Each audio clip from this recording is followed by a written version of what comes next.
Get one of those signs. Thank you. Yeah, if we could. All right, can you guys fill in right behind the speaker so a little bit more of this current? No. Mark, come on, stand it back here. Here, we're just gonna post that. Here. You want to come to the front with your sign? Yeah, I'll be in the back.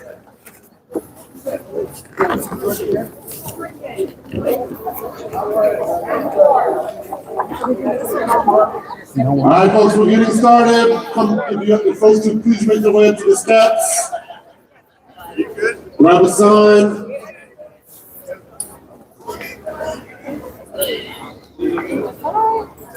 You recognize me? I recognize your voice. If folks, if we can squeeze it in here on the sides.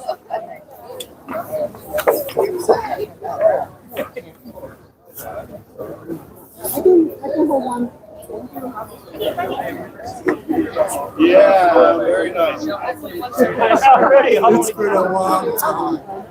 Good to see you. You just come in from San Francisco? Does anybody have a sign? That's a good sign. Awesome.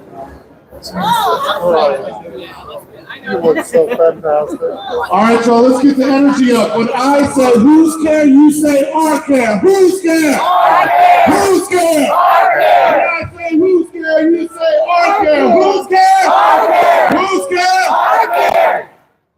All right, bring it in, bring it in.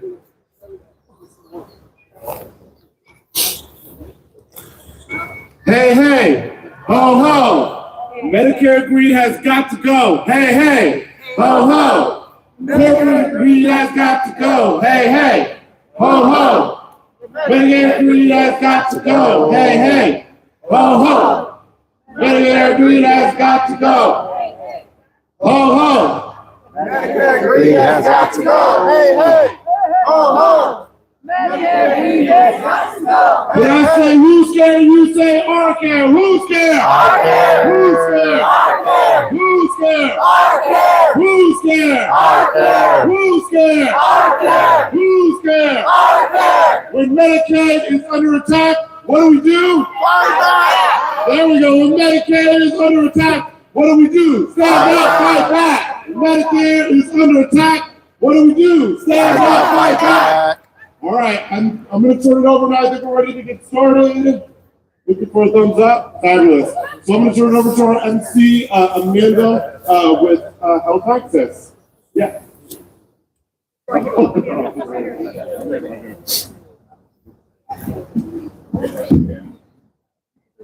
Okay, give it up for Dylan.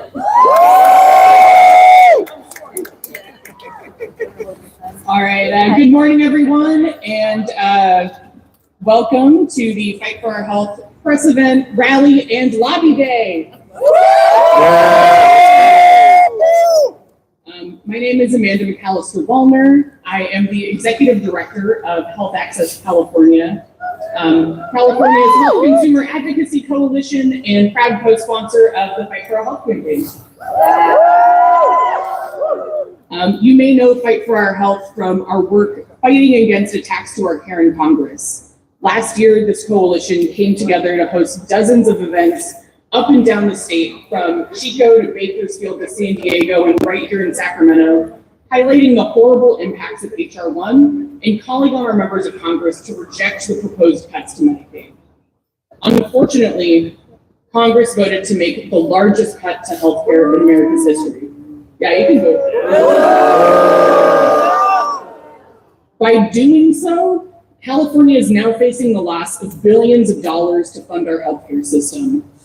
Now that those cuts have been approved by Congress, the fight comes to Sacramento, and that's why we're here today. We know that no one in this building behind me and none of our speakers today chose this fight. And while the legislature didn't create this problem, we're calling on them to fix it. Too much is at stake to do nothing. With potential shortfalls in the Medi-Cal budget and no revenue solutions proposed in the governor's budget, the question before state leaders now is, will you allow millions of people to be kicked off their health care?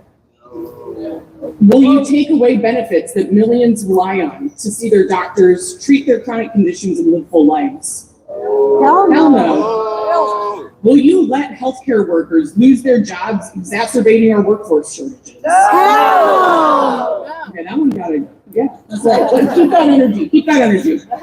Will you shift the costs of our budget problems onto the most vulnerable? No! Or will you stand by your commitments to keep Californians covered? Yes! Will you raise the money we need protecting healthcare consumers who've been failed by the federal government? Yes! Will you fight to ensure long-term, sustainable funding for our healthcare system that will guarantee coverage for years to come? Yes! And will you make wealthy corporations pay their fair share? Yes!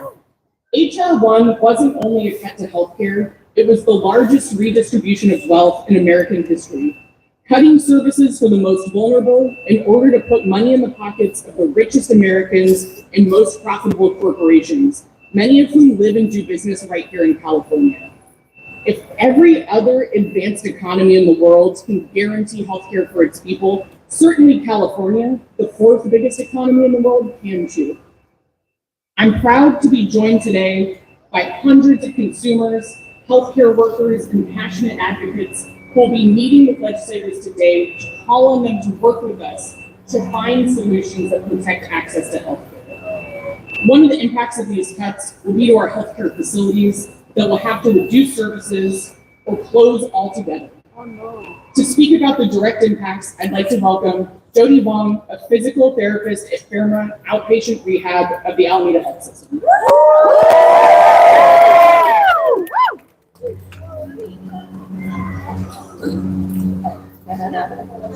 Hey, Jody.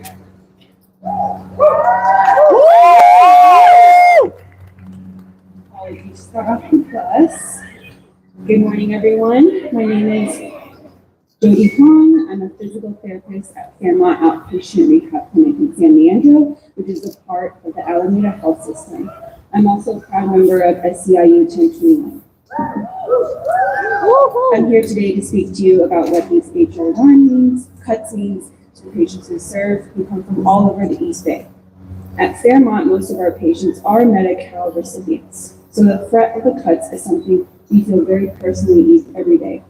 Not only is our patients' coverage at risk, but we also have heard that Alameda Health Systems is considering closing our clinic and others because of HR 1, impacting hundreds of workers and thousands of patients.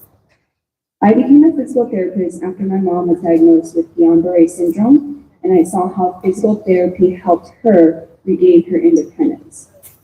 I wanted to help people feel empowered the way my mom was. Many patients we serve are at a very critical and delicate point in their lives. They have experienced a life-changing event, such as a stroke, surgery, or accident. They don't know yet how to navigate these lives and bodies that they can't do what they did before. They're angry, they're scared, extremely vulnerable. Some of them aren't even nonverbal.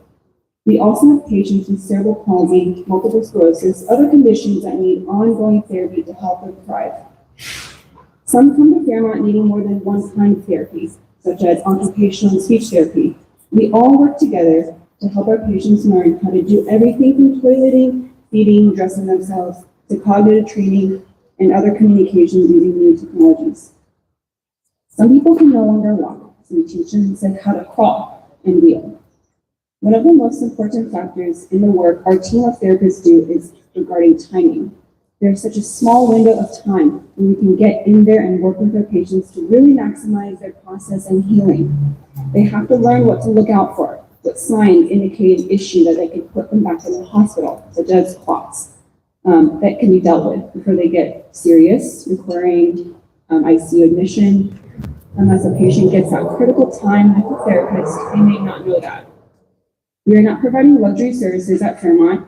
Every Californian, every human deserves the dignity of therapy to help them live as full a life as they possibly can, regardless of what happened to them or how much money they make.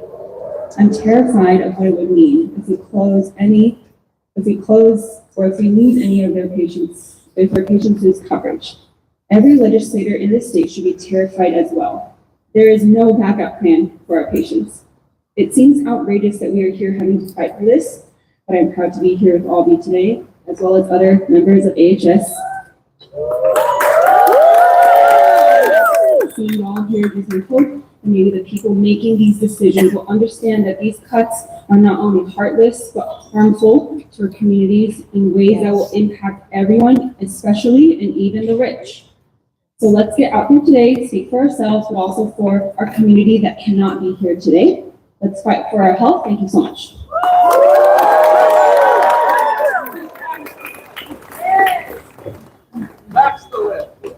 Thank you, Jody. That was perfect timing and a perfect representation of just what the heart and soul of our healthcare system that really is at risk right now. Next up is someone who just earned 100% on our health access scorecard. Naming her one of our health consumer champions last year. She serves as the chair of the Senate Labor Committee and proudly represents Los Angeles. It's a pleasure to introduce Senator Smallwood Cuevas, chair of the Senate Labor Committee. Good morning, health advocates. Good morning, fighters for justice. I want to thank everyone, especially the Fight for Our Health Coalition, for bringing us all here together in this moment, this fateful morning. This is what it looks like when communities organize, not just out of convenience, but out of necessity. Because of Trump's backed federal cuts under the ugly HR 1, we can say it. California is now staring down a projected $18 billion budget hole, one that grows every day as Trump refuses to act responsibly. $18 billion. Let's think about what that represents. Let's think about the harm that it does to healthcare, to housing, to education, to the basic stability of Californians. That also includes the $1.1 billion in lost federal Medi-Cal matching funds. People are going to lose their lives. Putting the healthcare of 3.4 million Californians at risk is not about just abstract numbers. These are real families. These are real people who need healthcare. These are workers and seniors, people with disabilities, caregivers. Families that we know in California are already struggling because we have heard far too many times that the ends are not meeting. And let's be clear that this crisis is not accidental, it's not coincidental. This is federal leadership at its worst. This is federal leaders making a choice to pull support away from states, to weaken the safety net, to shift the cost onto the backs of working people, and crippling our state budgets. This is not governing, this is abandonment. And here in California, we refuse to accept that choice. It is clear that the legislature relies on our legislative analyst office, who has helped us understand that unequivocally, one point is clear: the rich are getting richer, and working families are struggling more. So when cuts come down from the federal government, we have to say who's paying the price. We are clearly stating today it will not be our undocumented neighbors. It will not be Black low-income families. It will not be our seniors. It will not be refugees. It will not be people with disabilities. That is unacceptable. That is not who we are. There is no time for business as usual in this budget process. This is not a drill. We've been in this war with this administration since the beginning. And we have to get our finances in order, California. This means closing loopholes, conducting real impact assessments, ensuring the wealthiest corporations who have benefited the most from Trump's outrageous cuts pay their fair share so we can protect California's people. Protecting healthcare means protecting family stability. It is a shared responsibility by all of us. We do recognize It's hard times for families and for our businesses. We know predictability is at the all-time low and the uncertainty is high. And if the federal government is going to walk away from its responsibilities, California must be prepared to step up with smart, fair, sustainable revenue solutions that reflect our values. That is what today is about. That is what this conversation is about. That is what we in the state legislature are committed to. California is the testing ground, and what we do here to solve this problem will help solve this problem across the country. We already saw that earlier this year. So let's fight for our Medi-Cal lifeline. Let's fight for health as a human right. And when we fight, we win.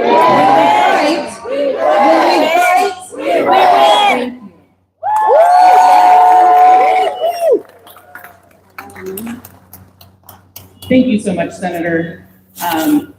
Appreciate your words, appreciate your leadership, and very, we know that these cuts are not our destiny. We do not have to see millions of Californians lose health care. There is another way, and with your leadership and the leadership of others in the legislature, I know we can do that.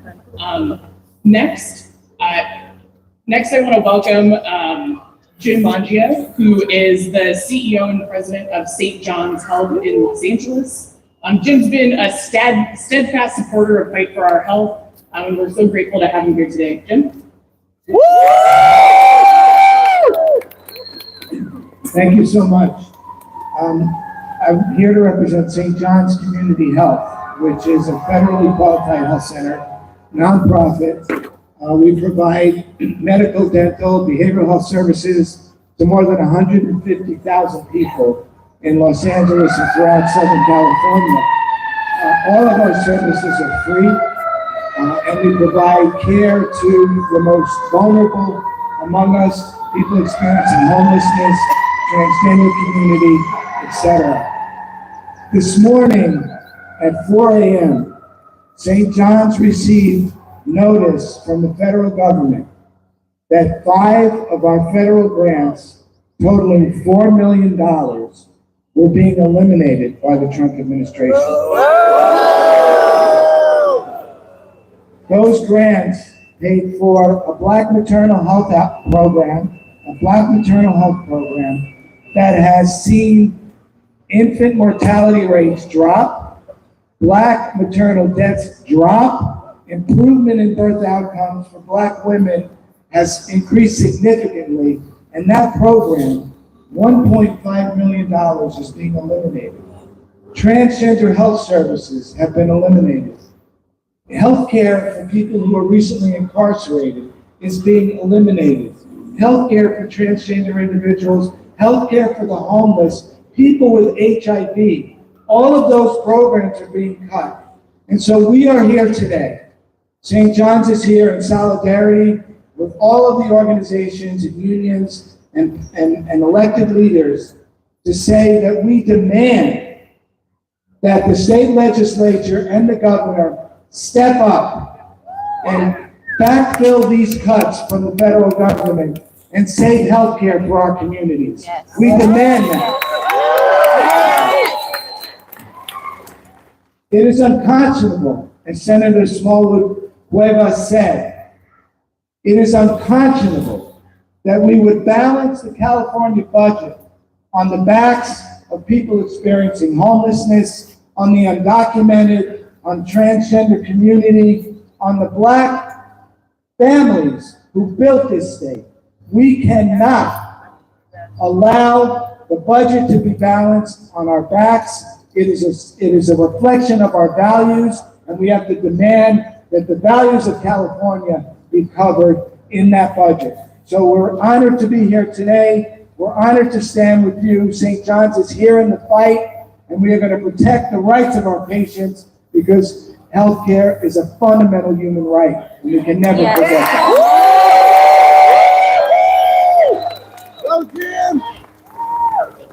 Thanks so much, Jim. This is about real people, like Jim said, and those consequences of these cuts are dire. Not just HR1, but all of the cuts that are coming in from the federal government, ending those grants, really putting the clinics and hospitals that are cornerstones of our communities in a real bind. So thank you so much for your advocacy and for being here today. Next up, among the most steadfast advocates raising their voices up against anything that threatens access to healthcare for the most vulnerable has been our friend with Disability Voices United.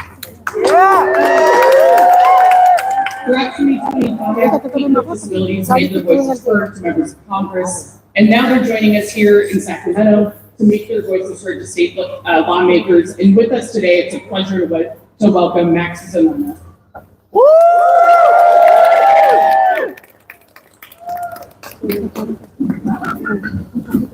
I'm going to revoice for Max.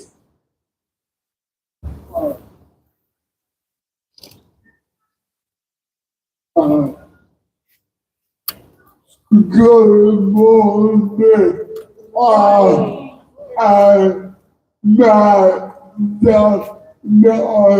I'm not what food that disability for the United millions of California with disability who will be affected by these cuts. As a young child with cerebral palsy, I received just one day loses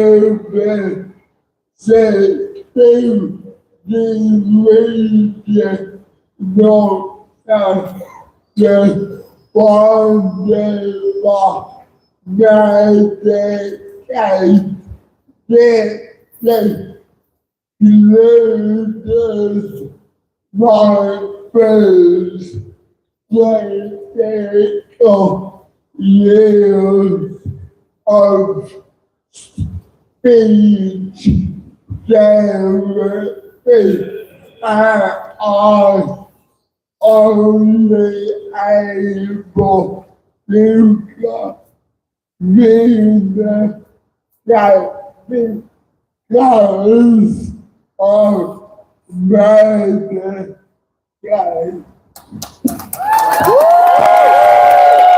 Good morning, I'm Max Zanona, and I represent Disability Voices United and millions of Californians with disabilities who will be affected by the devastating cuts to Medicaid. As a young child with cerebral palsy, I received early intervention services through the Regional Center, which is funded by Medicaid. This included my first critical years of speech therapy. I am able to communicate orally only because of Medicaid.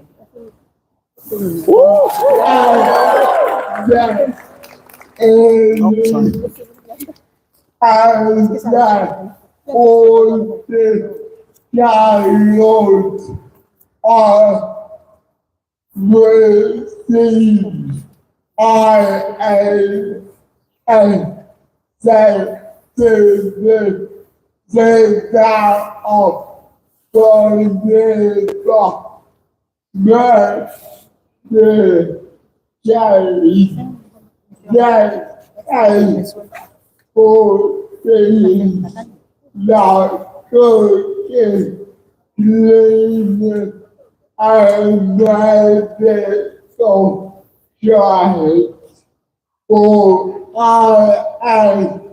able to live in the family because of Medicaid.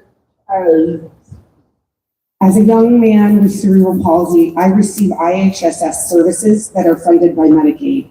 They pay for things like cooking, cleaning, and medical transport. I am able to live independently because of Medicaid.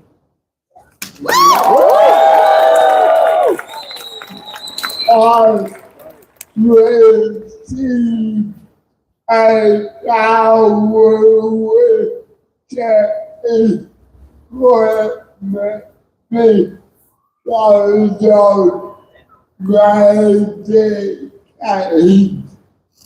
and are able to attend school and that public transit because of Medicaid. I received a power wheelchair that was funded by Medicaid. I am able to attend school and take public transit because of Medicaid.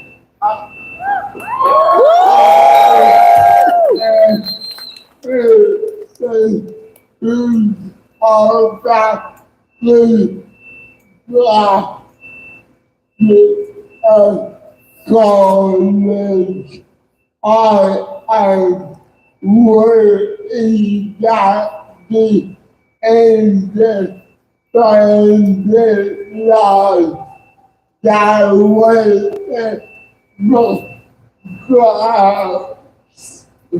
is at risk.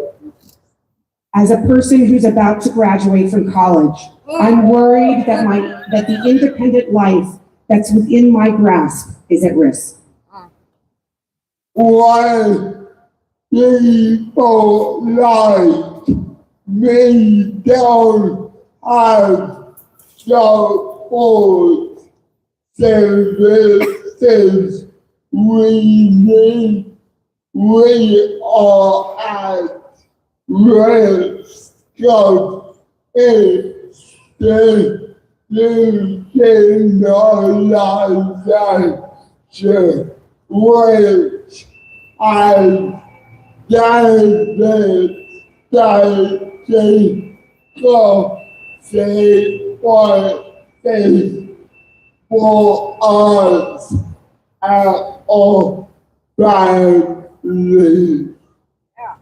When people like me don't have the support services we need, we are at risk of institutionalization, which has devastating consequences for us and our families. Yes. I want people like me to have the medical services we need. We are at risk like that. And when people like me don't have the medical services we need funded by Medicaid, we are at risk of death. Yes. Thank you, Max. Yes. Thank you, Max. Good morning. I am Judy Mark, President of Disability Voices United, and I am a person with disabilities and represent millions of Californians with disabilities who will be affected by the devastating cuts to Medicaid. Yes. I have a son with autism who relies completely on Medicaid-funded services through Medi-Cal and regional centers and IHSS to be able to live and thrive in the community. Last year, as the Congress considered the $1 trillion cuts to Medicaid, I went to the streets and protested with thousands of others. I even got arrested, which shows the passion that we have to fight these cuts. But despite our incredible advocacy, the Congress and the President chose billionaires over disabled people. They chose billionaires over working people. They voted for massive tax cuts for billionaires and for corporations on the backs of people with disabilities and working families. That's right. That is right. And let me tell you what's going to happen. When these cuts come through and my son's Medi-Cal is stripped down, he will not be able to get the health care he needs. Yes. The truth is, disabled people will die because of these Medicaid This cuts. is right. It's murder. Yes. And maybe people don't know this, but Medicaid also pays for much more than healthcare. It pays for special education. It pays for the services for my son to live in his own home. It helps for people to help him with toileting and bathing and feeding and making sure that he gets his medications. Yes. If these cuts take effect, he will not have the funds to pay for staff to be able to live in his own home. And the reality is that if these cuts go through and California doesn't protect us, people like my son will become institutionalized. That's right. California No! must protect my son and the millions of other disabled people from these horrible consequences. California is different than those people in Washington, right? So now I want to take a moment to address the governor and the state legislature. We know that you are not responsible for these awful cuts, but now the responsibility does lie in your hands. Amen. You have the power to protect us. Yes. You have the power to keep us healthy. You have the power to keep disabled people out of institutions. Yes. You have the power to increase our revenues so that we don't have to make such devastating cuts. Yes. Yes. Don't wait until a disabled person dies or Please. becomes institutionalized. We need action now. Can't wait. Disabled lives can't wait. Let's do it.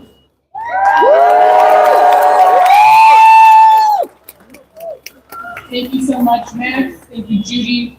The optional benefits that are talked about being cut are more than just a line item in the state budget. They're independence and dignity for millions of Californians. The people losing healthcare, more than just a line item on the state budget. They're families, they're our neighbors, they're our friends, they're us. Yes. Thank you, both of you, so much for joining us today, and thank you for everything you've done to fight against these cuts over the last year. And last, but certainly not least, is someone who needs no introduction. I suspect the folks gathered here today. Assemblymember Mia Bonta is the chair of the Assembly Health Committee and has been a champion for universal health care and making healthcare more affordable for consumers.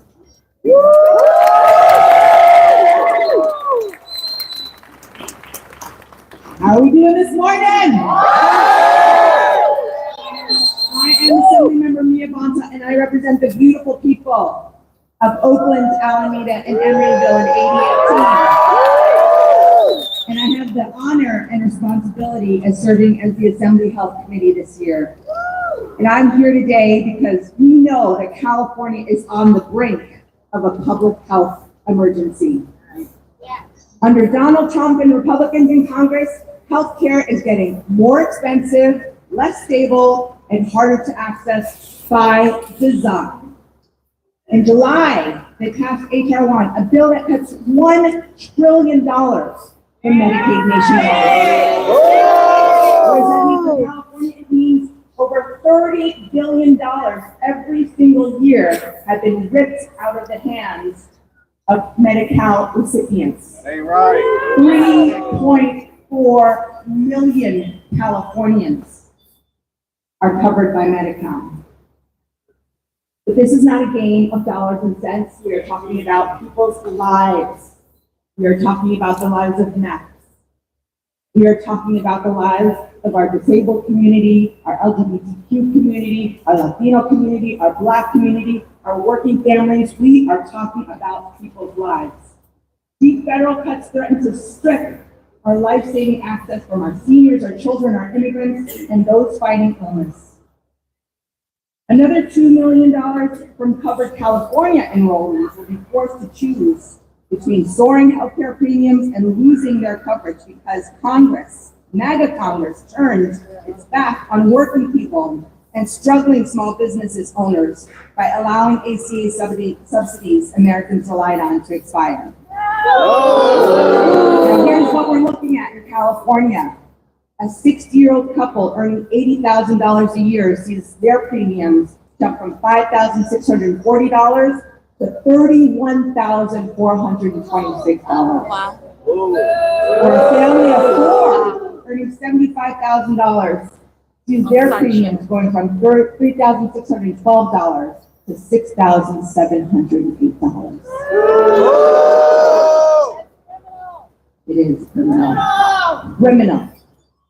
When coverage disappears, families delay care, medical debt rises, chronic conditions worsen, and people end up sicker and more expensive to treat. Yes. Hospitals and clinics close, especially our public hospitals, our community clinics close, and reproductive health providers are threatened.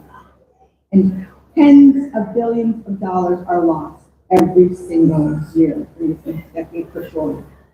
The chaos of the pandemic has become the daily reality. Fewer services, burned out workers, hospitals and clinics are closed, especially for those who are most in need, our communities who struggle with care every single day. Now, as a mom, we all know that a parent's worst nightmare is to wake up and hear their child say, "Mommy, I don't feel well." And as a daughter, it is so painful when we have to hold the hands of our strong parent and hear them say to us, "Daughter, I have cancer." What is even more scary is when that happens and we have absolutely no backstop for them. No care, no Medi-Cal, no ability to take them to the services that they need. So I ask you all this. If access to health care is considered a human right, who is considered human enough to have that right? And who gets to decide? Should we allow Marie Antoinette Trump and his MAGA oligarch Congress to decide? No! Should we allow the Health Insurance Corporation to make a record-breaking $71.3 billion in 2024 to decide? No! Should we allow greedy corporations to make their billions off the backs of workers? No! Now let's be clear about why they think that they are deciding this for us right now. HR 1 has drastically cut our care to give huge tax breaks to the ultra-rich and greedy corporations that are already massively profitable. Our state is bearing $28 billion in annual costs for working people whose employers don't provide health care and who earn so little. The employees earn so little that they qualify for Medi-Cal. We cannot let these greedy corporations keep getting a free ride. That's right. Who decides? We decide. Who decides? We decide. California has a responsibility to act decisively, and we will. That is what the California that I know. California will not allow corporate greed to come before human need. No. Corporations making billions of dollars in California can afford. Yes, they can afford to contribute to make sure everyone in the state can access basic health care. California will not let working class Californians go without coverage while nurturing the booming AI industry, where this year, $187 billion will be earned by 2030. The California I know will fight to protect access, will defend care and provide access that we can afford, and will stand up for families squeezed by reckless federal decisions. The California I know is not going to sit back and let Washington dismantle our health system. With Washington turning its back on us, the California I know recognizes the responsibility that we have to protect our residents, all of our residents. Generating the revenue that we need is necessary to preserve and restore healthcare access, and we must make that a top priority this year. As Chair of Assembly Health, I'm encouraged by the very broad coalition that we've built, by the amazing brothers and sisters and siblings that are standing behind me from Northern California to Southern California, from urban to rural, coming together to craft with conscience a package of legislation, a stance on our budgets that ensures that we are addressing this federal chaos. Because who gets to decide? We do. The California I know recognizes that every person will keep working and deserves to be covered and protected with health care, to keep money in working families' pockets and keep people out of the emergency rooms and in preventive care where they belong. Now I'll end with this.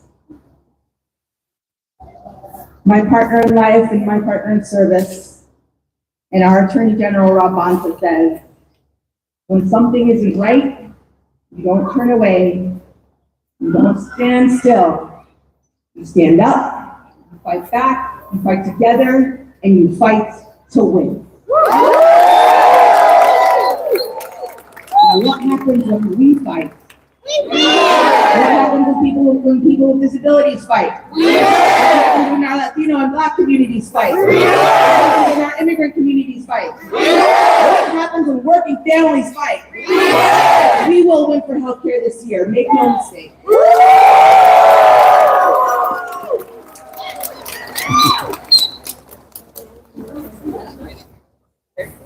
Thank you so much, Assembly Member. Thank you for being with us today. Thank you for your leadership in the State Assembly. We need fighters in this building behind us. We need a fighter in the governor's office, and everyone back here has your back in that fight. Thank you all so much for being here today. We are the Fight for Our Health Coalition, and we are not going to give up until we get the revenue we need to protect healthcare for all Californians. Thank you all.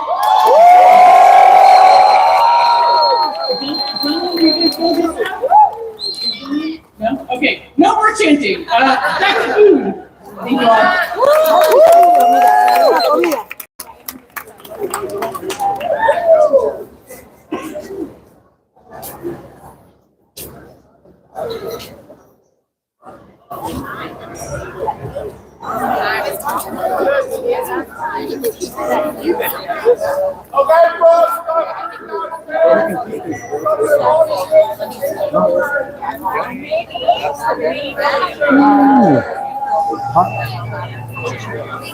No, thank you. Are you going to be sharing any of the videos or photos or anything like that on your? If you want to send me your email really quickly, I Yeah, sure. we can send any clips over. Yeah, no worries. I'll do that right now. What's your email? Madison, MADISON. Okay. At PASC, PASCALROTH.com.